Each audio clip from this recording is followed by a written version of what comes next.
कहानी में घने जंगल के बीचों बीच एक फैमिली रहा करती थी जिसमें 3 लोग थे, एक मम्मी और उनके 2 जुड़वा बेटे। बच्चों का नाम सैम और नोलन था। इनके पास एक डॉग भी था। इन बच्चों ने इस जंगल के बाहर की दुनिया देखी ही नहीं थी, क्योंकि ये दोनों बच्चे अपने बचपन से अपनी मम्मी के साथ इसी जंगल में रह रहे हैं। जब ये बच्चे अपनी मम्मी से पूछते हैं कि इनकी मम्मी इन्हें बाहर जाने क्यों नहीं देती, इनकी मम्मी इन्हें बताती है कि बाहर की दुनिया खत्म हो चुकी है। एक बुरी ताकत ने पूरी दुनिया को मार दिया है। वो ताकत ने एक ऐसा वायरस फैलाया है कि जिससे दुनिया में एक इंसान एक शैतान बन जाता है, और अगर वो शैतान किसी को छू ले तो वो उस इंसान को पागल कर देता है, और वो इतना पागल कर देता है कि वो इंसान भी शैतान बन जाता है। वो शैतान अपने दिमाग का कंट्रोल खो देता है और अपने ही लोगों को बेरहमी से मारने लगता है। वो शैतान इंसान को अपने जाल में लाने के लिए रूप बदल बदल कर आता है, उसका दोस्त, उसका फैमिली मेंबर या फिर कोई अनजान बनके, और सामने वाला इंसान उस शैतान के पास चला जाता है और उस शैतान उस इंसान को भी शैतान में बदल देता है। और इसी तरीके से ये बीमारी पूरी दुनिया में फैल गई है। लेकिन ये 3 लोगों की फैमिली उनकी मम्मी की वजह से अभी तक बची हुई है, क्योंकि उनकी मम्मी ने इन शैतानों से खुद को और अपने बच्चों को बचाने का तरीका ढूंढ लिया था। वो शैतान इन लोगों के घर में नहीं आ सकता था, और इस तरीके से ये लोग जब तक अपने घर के अंदर रहते थे तब तक ये लोग सेफ थे। इन लोगों को अगर घर से बाहर जाना होता था तो ये लोग खुद को एक रस्सी से बाहर बांध के निकलते थे, जो कि घर से जुड़ी हुई थी, और घर से जुड़ी होने की वजह से वो शैतान उन लोगों को नुकसान नहीं पहुंचा सकता था। इसी रस्सी को बांधकर ये लोग जंगल में शिकार के लिए निकलते थे और अपना पेट भरते थे। इन लोगों ने एक ग्रीन हाउस भी बनाया था जिसमें ये लोग सब्जियां उगाया करते थे। लेकिन अभी तक इन बच्चों ने उस शैतान को नहीं देखा था।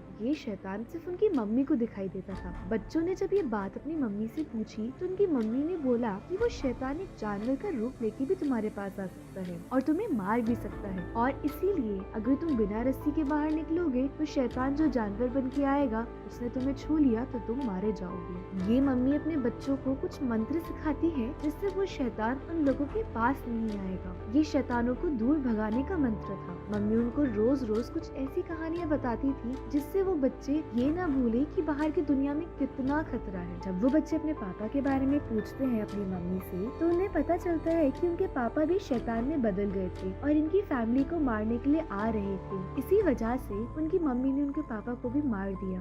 वो मम्मी ये बताती है कि वो शैतान मेरे सामने काफी बार आया है, मेरे मम्मी, मेरे पापा या मेरे हस्बैंड बनके, ताकि वो मुझे अपने जाल में फंसा सके। एक बार वो शैतान मेरे सामने एक छोटी लड़की के रूप में भी आया था और उस लड़की ने जख्मी होने का ड्रामा किया। वो मुझे अपने जाल में फंसा लेता उससे पहले ही मैंने उस लड़की को मार दिया। एक रात मम्मी को एक मेंढक की आवाज सुनाई देती है और वो बाहर वो मेंढक को देखने के लिए जाती है, लेकिन वहाँ उन्हें मेंढक की जगह वो शैतान दिखाई देता है। हम सबको अब तक समझ आ गया था कि शैतान अपने जाल में फंसाने के लिए कुछ भी कर सकता है और वो हार नहीं मानेगा। अगले दिन ये बच्चे खाना ढूंढने के लिए निकलते हैं और इन्हें जो मिलता है, कीड़े, मेंढक या जो भी मिलता है, वो उन्हें जमा कर लेते हैं। सर्दियाँ आने वाली होती हैं और खाने की कमी होने लगती है। हमें आगे दिखाई देता है कि इन दोनों बच्चों में सैम अपनी मम्मी के बनाए हुए रूल्स को बहुत अच्छे से मानता था, और वहीं दूसरी तरफ नोलन अपनी मम्मी के रूल्स को तोड़ना चाहता था। वो अपनी मम्मी पर यकीन करता था कि दुनिया में शैतान है, लेकिन वो खुद से अपना शक दूर करना चाहता था। वो खुद से उस शैतान को देखना चाहता था। उसे लगता था कि अभी भी बाहर कुछ इंसान बचे हुए हैं। नोलन जब ये बात अपनी मम्मी से बोलता है, उनकी मम्मी उन्हें बताती है कि ये सिर्फ उस शैतान की चाल है अपने जाल में फंसाने के लिए, और जब वो नहीं दिखेंगे तुम दोनों मेरे पे शक करोगे और मेरे रूल्स तोड़ोगे और बाहर बिना रस्सी के चले जाओगे, और वो शैतान तुम्हें भी अपने जाल में फंसा लेगा। अगले दिन जब नोलन शिकार पे गया तो उसे अंडे दिखाई दिए, जिनमें से एक अंडा कहीं नीचे दूर जाकर गिर जाता है जहाँ तक रस्सी नहीं पहुँचती। वो सोचता है कि रस्सी खोल के जल्दी से वो अंडा ले आए। वो ये करने ही लगता है कि तभी उसका भाई सैम आकर उसे मना कर देता है और बोलता है कि अगर तुमने ऐसा किया तभी शैतान तुम्हें मार देगा। नोलन सैम से गुस्सा हो जाता है और चलते चलते सैम की रस्सी पर गुस्से में पैर रख देता है। सैम की रस्सी खुल जाती है और सैम नीचे कहीं दूर जाकर गिर जाता है और सैम का पैर कहीं झाड़ों में फंस जाता है और वो घायल हो जाता है। नोलन सैम तक नहीं पहुंच पाता और इसीलिए सीटी बजाकर अपनी मम्मी को बुलाता है। मम्मी उनकी आवाज सुनते ही अपने बच्चों की तरफ भागती हुई चली आती थी, लेकिन उनकी रस्सी रस्सी भी कम पड़ जाती है सैम तक पहुंचने के लिए। वो रस्सी खोल के सैम की तरफ भागने लगती है। सैम को अजीब सा डर लगने लगता है। उसे ऐसा लगता है कि उसके ऊपर कोई हावी हो रहा है। तभी उनकी मम्मी पहुंच जाती है और अपने बच्चे को लेकर वो रस्सी के पास भागने लगती है। तभी हमें एक शैतान के रूप में एक डरावनी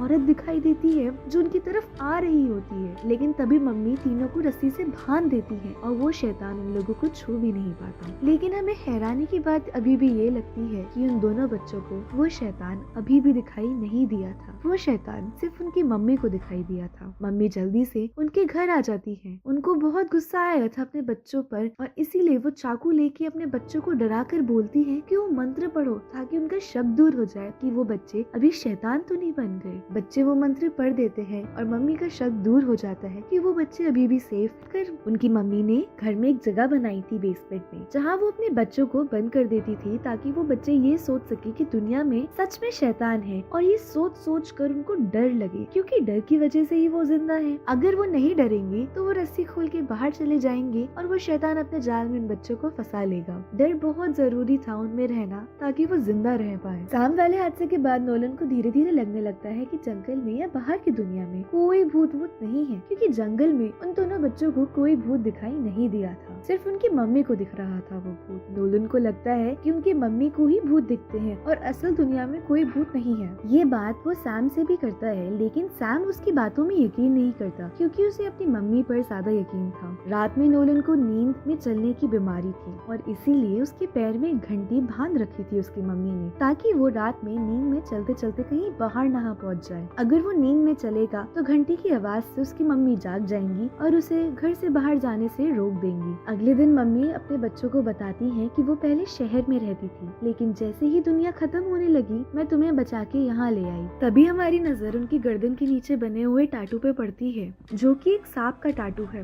बच्चों की पूछने पर मॉम बताती है कि वो शैतान उन्हें सांप के रूप में नजर आया था और उनसे बचने के लिए मॉम ने वो टाटू बनवाया था। हमें कुछ समझ नहीं आता यहाँ पर। धीरे धीरे टाइम गुजरने लगता है और खाने की कमी होने लगती है। एक दिन नोलन को बहुत गंदा सपना आया था जिसमें वो शैतान नोलन को एक कुएं में खींच रहा था, लेकिन तभी उसकी आंखें खुलती हैं और नोलन घर के बाहर होता है बिना रस्सी के। रात हो रही थी और वो नींद में चलते चलते यहाँ आ गया था। तभी उसकी मम्मी उसे जल्दी से आकर अंदर ले जाती है और मंत्र पूछती है ताकि वो चेक कर सके कि वो शैतान तो नहीं बना। और इसके बाद नोलन को वो बेसमेंट में बंद कर देती है ताकि नोलन को और डर लगने लगे। लेकिन इस हादसे के बाद नोलन को और ज्यादा यकीन हो जाता है कि बाहर की दुनिया में कोई शैतान वगैरह नहीं है, क्योंकि अगर होता तो वो शैतान उसे उसी टाइम मार देता या छू लेता। नोलन अपने भाई सैम से बोलता है कि हमें यहाँ से निकल जाना चाहिए क्योंकि बाहर सब कुछ ठीक है और कोई शैतान नहीं है। मम्मी हमारी पागल हो गई है और उन्हें शैतान दिखते हैं, वो नहीं निकलेंगी यहाँ से, हम चलते हैं। अगर यहाँ पर हम रहेंगे तो भूख से मर जाएंगे क्योंकि सर्दी आ रही है और खाना भी खत्म हो रहा है। लेकिन सैम अपनी मम्मी के लिए चिंता करता है और वो बोलता है कि हमारी मम्मी का क्या होगा। बाहर खड़ी हुई मम्मी ये सब कुछ सुन लेती है और उन्हें बहुत दुख होता है। अगले दिन मम्मी कैमरा निकाल कर अपने बच्चों के साथ एक फोटो लेती है, इसी डर में कि वो बच्चे उन्हें छोड़ के चले ना जाए। थोड़ी देर बाद वो बोलती है कि हमारा खाना अब खत्म हो रहा है और हमें अब अपने डॉग को मारना होगा, जिसकी वजह से 1 महीने का खाना हमें मिल जाएगा। ये सुनकर नोलन को बहुत ज्यादा गुस्सा आ जाता है और वो अपनी मम्मी से लड़ने लगता है और सवाल करता है। मम्मी बोलती है कि ये सारा काम उसी शैतान का है जो हमारी फैमिली को तोड़ना चाह रहा है। थोड़ी देर बाद मम्मी एक क्रॉसबो लेकर एक डॉग को मारने जा रही होती है कि तभी नोलन उन्हें ग्रीन हाउस में बंद कर देता है और बोलता है कि मान लो कि यहाँ कोई शैतान नहीं है, और ये भूलकर वो अपनी मम्मी की रस्सी काट देता है। मम्मी समझाती रहती है लेकिन नोलन नहीं मानता कि दुनिया में शैतान है। उनकी मम्मी को तभी वो डरावनी औरत फिर से दिखाई देती है। वही शैतान उन्हें मारने के लिए आ रहा होता है। इससे पहले वो शैतान उन्हें मारे वो मम्मी खुद को ही मार देती है। सैम ये सब देखकर भागकर अपनी मम्मी को बचाने के लिए जाता है और देखता है कि उनकी मम्मी अब नहीं रही। ये सब जब नोलन देखता है तो उसको यकीन हो जाता है कि दुनिया में शैतान है और वो जल्दी से खुद को रस्सी से बांध देता है। धीरे धीरे सैम की तबीयत खराब होने लगती है और इन दोनों बच्चों की हालत बहुत खराब होने लगती है अपनी मम्मी के बिना। दोनों बच्चे बहुत मुश्किल से वहाँ पर रह रहे थे। वो अपनी मम्मी के बनाए हुए रूल्स पर चलने लगते हैं। एक दिन खाना ढूंढते ढूंढते नोलन जंगल के बाहर एक सड़क की तरफ आ जाता है और वहाँ चिल्लाने लगता है मदद के लिए। उसे वहाँ कोई नहीं दिखता तो वो वापस घर की तरफ आ जाता है। तभी उसका पीछा करते करते एक आदमी भी आता है और वो बोलता है नोलन से कि मैंने तुम्हारे चिल्लाने की आवाज सुनी और तुम्हारी मदद के लिए मैं आया हूँ। मैं अपनी बेटी के साथ आया था हाइकिंग के लिए, बताओ क्या मदद चाहिए तुम्हें। नोलन को लगता है कि ये एक शैतान है जो रूप बदल कर आया है और वो उस पर यकीन नहीं करता। सैम तभी अपनी मम्मी का क्रॉसबो लेके आ जाता है और उस आदमी की तरफ दिखाता है। वो आदमी बोलता है कि जिस शैतान और जिस बीमारी की तुम बात कर रहे हो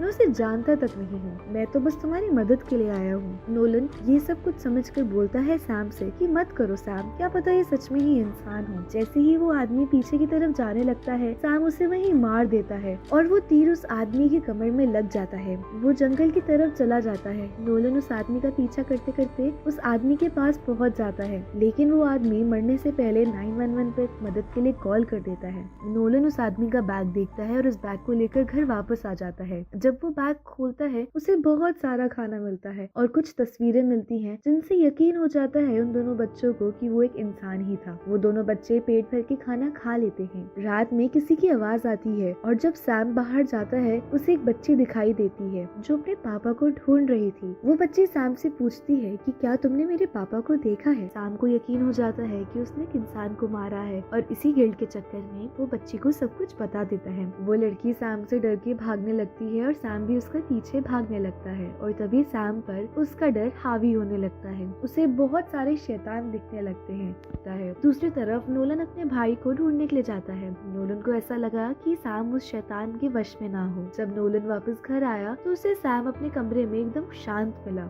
जैसे ही नोलन सैम के पास गया सैम नोलन पर हमला कर देता है और नोलन को घर में बंद कर देता है और उसमें आग लगा देता है। साइड में पड़े हुए कैमरा से सैम अपनी तस्वीर लेता है। आग लगाने के बाद नोलन घर के अंदर से निकलने की कोशिश करता है, लेकिन सैम अपनी मम्मी का रूप लेकर नोलन को तकलीफ देने की कोशिश करता है। सैम को उस भूत ने छू लिया था और अब सैम भी वो शैतान बन गया था जो कि रूप बदल सकता है। नोलन धीरे धीरे पीछे जाता है और कहीं छुप जाता है। जब सैम जो कि अपनी मम्मी के रूप में है वो बेसमेंट के पास जाता है तभी नोलन पीछे से आकर बेसमेंट में सैम को लेके खुद जाता है और उसे टाइटली पकड़ लेता है। नोलन अपनी मम्मी के सिखाए हुए मंत्र पढ़ने लगता है और धीरे धीरे सैम एक शैतान में बदलने लगता है और धीरे धीरे शांत हो जाता है। जैसे ही नोलन का मंत्र खत्म होता है सैम की डेथ हो जाती है। आग लगने की वजह से सुबह तक असल दुनिया की रेस्क्यू टीम वहाँ पर आ जाती है और नोलन को वहाँ से निकालती है। हमें पता चलता है कि दुनिया का अंत अभी तक नहीं हुआ था। जो कहानी उनकी मम्मी ने सुनाई थी वो सब झूठी थी। तभी कहानी के अंत में हमें एक तस्वीर दिखाई देती है जो सैम ने खींची थी आग लगाने के बाद। उस तस्वीर में सैम के कंधे पर किसी का हाथ था और वो कोई नहीं शैतान ही था, जिसे देखकर हम समझ जाते हैं कि वो शैतान उनकी फैमिली में ही था।